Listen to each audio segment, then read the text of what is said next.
আমরা তো আমরা তো বলেছি আগে এনডিএতে আমরা থাকবো না, আমরা বিজেপিতেও যাব না। 20 জন সাংসদ নিয়ে যে একটা বিষয় রয়েছে তার অন্তত 6 জন তারা কিন্তু আমাদের এই দিকের সঙ্গে অর্থাৎ মমতা বন্দ্যোপাধ্যায়ের প্রতি পূর্ণ আস্থা রেখে যারা করছেন তারা অন্তত 6 জন তারা পুরোদস্তুর যোগাযোগ রেখে চলেছেন। দর্শক বন্ধুরা, আর জল্পনা নয়, শুরু কাউন্টডাউন। হ্যাঁ, কাকুলি ঘোষ দস্তিদারের শিবির ছেড়ে মমতা বন্দ্যোপাধ্যায়ের কালীঘাট শিবিরে ফিরতে চলেছে 6 জন ভাগী সাংসদ। একেবারে দায়িত্বের সঙ্গে সেই সংবাদ আপনাদের সামনে আরও একবার তুলে ধরছি এই কারণ দিল্লি থেকে খবর আসছে আজ শুভেন্দু অধিকারী তিনি দিল্লি পৌঁছেছিলেন ভারতীয় জনতা পার্টির নেতা ভূপেন্দ্র যাদবের বাড়িতে এই 20 জন সাংসদকে নিয়ে মিটিং করার জন্য। সেই মিটিংয়ে 6 জন সাংসদ অনুপস্থিত ছিল। আমরা কোনোভাবেই কোনো মতেই বিজেপিও করবো না, এনডিও করবো না, এটা আপনারা নিশ্চিত থাকুন। এটাই আমরা একটা বার্তা দিচ্ছি। এনডিএ রাজ্য মিটিং ছিল, আমরা যাইনি। 3 জন সাংসদই আমরা যাইনি। অর্থাৎ চাণক্য চিৎপাত, তৃণমূল কংগ্রেস থেকে সাংসদ ভাঙিয়ে নিয়ে গিয়ে ভারতীয় জনতা পার্টি এনডিএ সরকার যে আগামী দিনে ডিলিমিটেশন ও এক দেশ এক ভোটের মতো বিলগুলো পাশ করতে চাইছিল দীর্ঘমেয়াদী ক্ষমতা ধরে রাখার জন্য, সেখানে ভারতীয় জনতা পার্টি ধাক্কা খেতে চলেছে। আর তার সঙ্গে সঙ্গে বিধায়ক ভাঙিয়ে নিয়ে গিয়ে এই পশ্চিমবাংলায় বিরোধী শূন্য বিধানসভা চালানোর যে পরিকল্পনা করেছিল বর্তমান প্রশাসক, সে কল্পনায়ও বস্তা বস্তা গ্যামাক্সিন পড়েছে। কারণ কুণাল ঘোষের যে বক্তব্য এবং আমরা যে ইনপুট পাচ্ছি তা থেকে তৃণমূল কংগ্রেসে ফিরতে চলেছে একাধিক বিধায়ক। এবং এখানেও অন্তত মিনিমাম 30+ 30-এর বেশি, এই সংখ্যাটা অনেক বেশি। কয়েকজন ফোন করছেন, যোগাযোগ থাকছে, আবার কয়েকজন দিদির সঙ্গে দেখা করে এসছেন, কেউ অন্য সময় গেছেন, কেউ 1-2 জন তো বিকেলে প্রকাশ্যে গেছেন। আর কেবলমাত্র নির্বাচন কমিশনের কাছে নয়, আইনি জটিলতায় তো নির্বাচন কমিশনের কাছে এই ঋতব্রত শিবির মুখ থুবড়ে পড়বে। তার সঙ্গে সঙ্গে গ্রাউন্ডে একের পর এক জায়গায় এই ঋতব্রত শিবির মুখ থুবড়ে পড়ছে। যেমন আমি আপনাদের সামনে বিগত দিনে রঘুনাথগঞ্জের তেঘড়িয়া পঞ্চায়েত অনাস্থা ভোট, বাদুড়িয়া পৌরসভা অনাস্থা ভোট, একের পর এক অনাস্থা ভোটের ছবি তুলে ধরেছিলাম। সেখানে দেখিয়েছিলাম কিভাবে এই ঋতব্রত শিবির মুখ থুবড়ে পড়ছে, সাধারণ জনগণ কিভাবে তাদের পাশ থেকে সরে যাচ্ছে। একই রকমভাবে আজ আবার দেখা গেল আরও একটা চিত্র। মথুরাপুর 1 নম্বর ব্লকের পঞ্চায়েত সমিতির অনাস্থা ভোটে মমতা বন্দ্যোপাধ্যায় শিবির বিপুল ভোটে জয়লাভ করেছে। মথুরাপুর 1 নম্বর পঞ্চায়েতে সমিতিতে অনাস্থায় অপসারিত সভাপতি, তৃণমূল সিপিআইএম এর সমর্থনে পালা বদল। সমস্ত জল্পনার অবসান ঘটিয়ে শেষ পর্যন্ত মথুরাপুর 1 নম্বর পঞ্চায়েত সমিতির সভাপতি মানবেন্দ্র হালদারের বিরুদ্ধে আনা অনাস্থা প্রস্তাব সোমবার গৃহীত হলো। আমরা 14 জন তৃণমূলের আছি এবং সিপিআইএম থেকে 3 জন, এই করে 17 জন, 30 জনের মধ্যে 17 জন আমরা এক হয়েছি। আমরা মমতা ব্যানার্জির পার্টি থেকেই যেতাম। অর্থাৎ ভারতীয় জনতা পার্টির কথা নির্বাচন কমিশন বা পার্লামেন্টে স্পিকার এদেরকে আলাদা স্বীকৃতি দেওয়ার যতই চেষ্টা করুক না কেন, সাধারণ জনগণ যে এদের পাশে নেই, সাধারণ জনগণ এদের থেকে মুখ ঘুরিয়ে নিয়েছে এবং এদের বিরুদ্ধে সাধারণ জনগণ স্বতঃস্ফূর্ত মতামত দিতে শুরু করে দিয়েছে, তা কিন্তু একের পর এক অনাস্থা ভোট থেকে দিনের আলোর মতো স্পষ্ট পরিষ্কার হয়ে যাচ্ছে।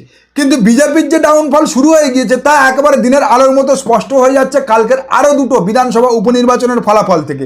এক আপনারা দেখেছেন বাঁকিপুর বিধানসভা উপনির্বাচনের ফলাফল এবং আর এক মধ্যপ্রদেশের দাতিয়া বিধানসভা উপনির্বাচনের ফলাফল, যেখানে দাতিয়াতে কংগ্রেস জয়লাভ করেছে এবং বাঁকিপুরে আমি গতকাল আপনাদের সামনে প্রতিবেদন তুলে ধরেছি প্রশান্ত কিশোর অর্থাৎ জনসুরাজ পার্টি জয়লাভ করেছে।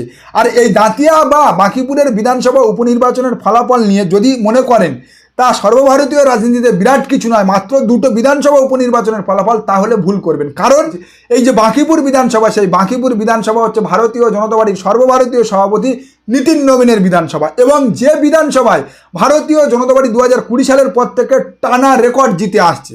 আর কেবলমাত্র জিতছে নয়, প্রত্যেকটা নির্বাচনে তাদের ভোট শেয়ার বাড়ছে, কখনো 52%, কখনো 45%, কখনো 48%। কিন্তু এই যে উপনির্বাচনের ফলাফল গতকাল দেখা গেল, সেখানে ভারতীয় জনতা পার্টি মাত্র 34% ভোট পেয়েছে। অর্থাৎ ভারতীয় জনতা পার্টির ধর্মের রাজনীতির অস্ত্র ভোঁতা হতে শুরু করে দিয়েছে। আর তার সঙ্গে বাড়তে থাকা লাগাম ছাড়া দুর্নীতি, সেই দুর্নীতি এতটাই মাথাচাড়া দিয়ে উঠেছে যে এই পশ্চিমবাংলায় ভারতীয় জনতা পার্টির বিধায়ক, সাংসদ, এমনকি ভারতীয় জনতা পার্টির রাজ্য সভাপতিকেও মুখ খুলতে হচ্ছে। শ্রমিক ভট্টাচার্য, দিলীপ ঘোষ, জিতেন্দ্র তিওয়ারি থেকে একের পর এক নেতাকে বলতে হচ্ছে যে ভারতীয় জনতা পার্টি দুর্নীতিতে তৃণমূল কংগ্রেসকেও ছাপিয়ে চলে গিয়েছে।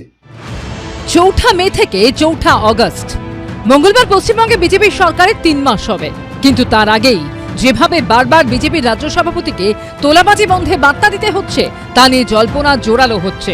এর আগে গত 18 জুলাই পাণ্ডবেশ্বরের বিজেপি বিধায়ক জিতেন্দ্র তিওয়ারির বিজেপির একাংশ সম্পর্কে একটি মন্তব্য ঝড় তোলে।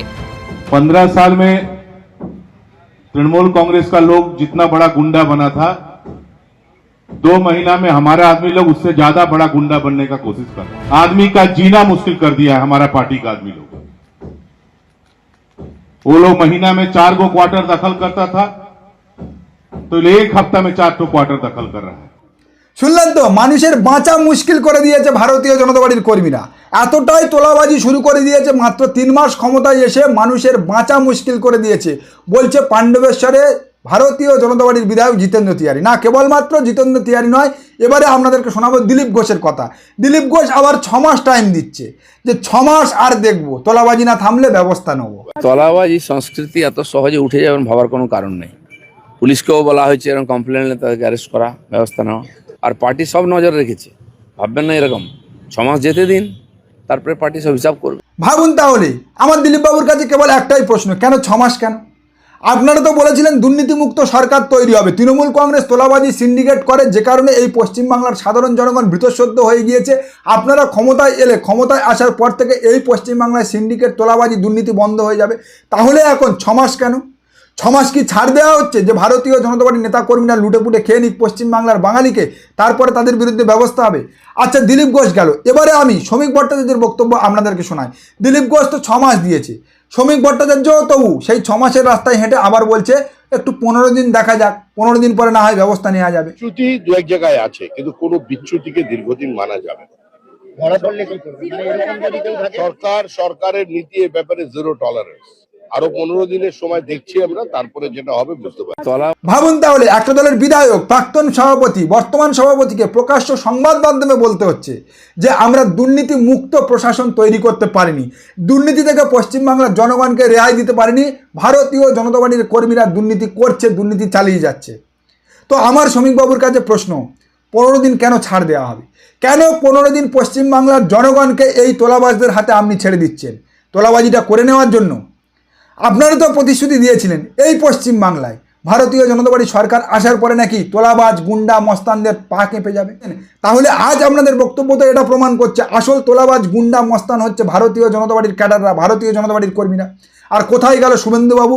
ওনার সেই গুন্ডা দমন আইন, গুন্ডা দমন বিল, যে গুন্ডা দমন আইন এনে উনি এই পশ্চিমবাংলায় গুন্ডাদের জব্দ করবে বলছে, সেই গুন্ডা দমন আইনে তাহলে কেন ভারতীয় জনতা পার্টির এই সমস্ত ক্যাডার, মস্তান, গুন্ডা যারা এই তোলাবাজি করছে, এই মস্তানি করছে, তারা শাস্তি পাবে না? শাস্তিটা কেবল বিরোধী কণ্ঠের জন্য? শুভেন্দুবাবু, আপনি হিজড়া সরকার চালাচ্ছেন, হিজড়ার সরকার চালাচ্ছেন। আপনি আসলে একটা সম্প্রদায়কে জব্দ করতে চাইছেন এবং বিরোধী কণ্ঠ রোধ করতে চাইছেন। না হলে যদি আপনি হিজড়ার সরকার না চালাতেন, যাদের বিরুদ্ধে আজকের আপনার প্রাক্তন সভাপতি, বর্তমান সভাপতি এবং বিধায়করা মুখ খুলছে দুর্নীতি করছে বলে এবং প্রকাশ্যে ধরা পড়ে যাচ্ছে, তাদেরকে গুন্ডা দমন আইনের আওতায় এনে জাহাঙ্গীর, শওকত মোল্লাদের মতো হাফ প্যান্ট পরিয়ে কোমরে দড়ি বেঁধে ঘুরিয়ে বেড়াতে। কিন্তু জানি আপনি তা করবেন না, কারণ আপনি হিজড়ার সরকার চালাচ্ছেন। তাই পশ্চিমবাংলার সেই পরিবর্তনকামী জনগণদের কাছে আমার একটাই প্রশ্ন, আপনারা একটু এবার ভেবে দেখুন কাদেরকে আপনারা ক্ষমতায় এনেছেন। চোর তাড়িয়ে এই পশ্চিমবাংলায় আপনারা ডাকাত এনেছেন। এবং আমি লিখে দিচ্ছি আপনাদেরকে, তৃণমূল কংগ্রেস গত 15 বছরে যে তোলাবাজি, গুন্ডামি, মস্তানি এই পশ্চিমবাংলায় না করেছে, যে সিন্ডিকেট কালচার এই পশ্চিমবাংলায় না প্রতিষ্ঠা করেছে, যতই এই শ্রমিক ভট্টাচার্য, দিলীপ ঘোষ বা জিতেন্দ্র তিওয়ারিরা সংবাদ মাধ্যমের সামনে বড় বড় কথা বলুক না কেন, আগামী 5 বছরে তার চতুর্গুণ মিলিয়ে নেবেন, তার চতুর্গুণ দুর্নীতি এই ভারতীয় জনতা পার্টির নেতা কর্মী, বিধায়করা পর্যন্ত করবে। কারণ এই শ্রমিক ভট্টাচার্য, দিলীপ ঘোষদের ভারতীয় জনতা পার্টির নিচুতলার কর্মীরা পাত্তা দেয় না। শ্রমিক ভট্টাচার্য আপনারা জানেন ক্ষমতায় আসার পরে বলেছিলেন যে তৃণমূল কংগ্রেসের ওপরে যে সমস্ত চলছে, এই ডিম থেরাপি থেকে শুরু করে তৃণমূল কংগ্রেসের পার্টি অফিস ভাঙচুর করা, তা অবিলম্বে বন্ধ করতে হবে। কিন্তু কেউ পাত্তা দিয়েছিল? কেউ শুনেছিল শ্রমিক ভট্টাচার্যের কথা? কেউ শোনেনি, কান দেয়নি। কারণ কি জানেন? কারণ হচ্ছে এই ভারতীয় জনতা পার্টিতে 2টো লবি রয়েছে। একটা যেমন শ্রমিক ভট্টাচার্যের লবি রয়েছে, তেমন আরেকটা রয়েছে বর্তমানে শুভেন্দু অধিকারীর লবি। আর যে শুভেন্দু অধিকারীর লবিটা বর্তমানে ভারতীয় জনতা পার্টিতে সব থেকে শক্তিশালী। তাই শ্রমিক ভট্টাচার্য কিছু বললেও তা গ্রাউন্ড লেভেলে কার্যকর হয় না। বর্তমানে শুভেন্দু অধিকারী মুখ্যমন্ত্রী এবং শুভেন্দু অধিকারী এই পশ্চিমবাংলার ভারতীয় জনতা পার্টির হত্যাকর্তা, বিধাতা। শুভেন্দু অধিকারী যা বলবে, বর্তমানে তৎকাল বিজেপি হোক, বর্তমান বিজেপি হোক বা নব্য পুরানো যাই বিজেপি হোক না কেন, তারা সেই কথাই চলবে, সেই পথে চলবে। আর শুভেন্দু অধিকারী একবারের জন্য বিগত দিনে যেমন তৃণমূল কংগ্রেসের উপর ডিম থেরাপি বা এই পার্টি অফিস ভাঙচুর নিয়ে কোনো রকম নিষেধাজ্ঞা দেয়নি পার্টি কর্মীদের, তেমন দুর্নীতি নিয়েও একবারের জন্য এখনো পর্যন্ত মুখ খোলেনি। কারণ ওনার রাজনীতির জন্ম হয়েছে দুর্নীতির পাঁকে। হ্যাঁ শুভেন্দুবাবু, আপনার রাজনীতির জন্ম হয়েছে দুর্নীতির পাঁকে। আপনি এই পশ্চিমবাংলা নয়, গোটা ভারতবর্ষের একমাত্র মুখ্যমন্ত্রী যাকে সরাসরি হাতে ঘুষ নিতে গোটা ভারতবর্ষের জনগণ দেখেছে। তাই একজন চোরের কাছ থেকে, একজন তোলাবাজের কাছ থেকে এই পশ্চিমবাংলার জনগণ যদি আগামী 5 বছরে তোলাবাজি মুক্ত, দুর্নীতি মুক্ত প্রশাসন আশা করে, আমি বলবো পশ্চিমবাংলার জনগণ আপনারা মূর্খের স্বর্গে বাস করছেন। আপনারা 15 বছরে যে শিক্ষা তৃণমূল কংগ্রেসের থেকে পেয়েছেন তার চতুর্গুণ শিক্ষা আগামী 5 বছরে পাবেন। তার জন্য প্রস্তুত হন এখন থেকে। নমস্কার, আজকের প্রতিবেদন এখানে শেষ করছি। দেখা হচ্ছে আগামী কোনো প্রতিবেদনে। আমাদের প্রতিবেদন সম্পর্কে আপনাদের মূল্যবান মতামত অবশ্যই জানান আমাদের কমেন্ট সেকশনে। সবাই ভালো থাকবেন।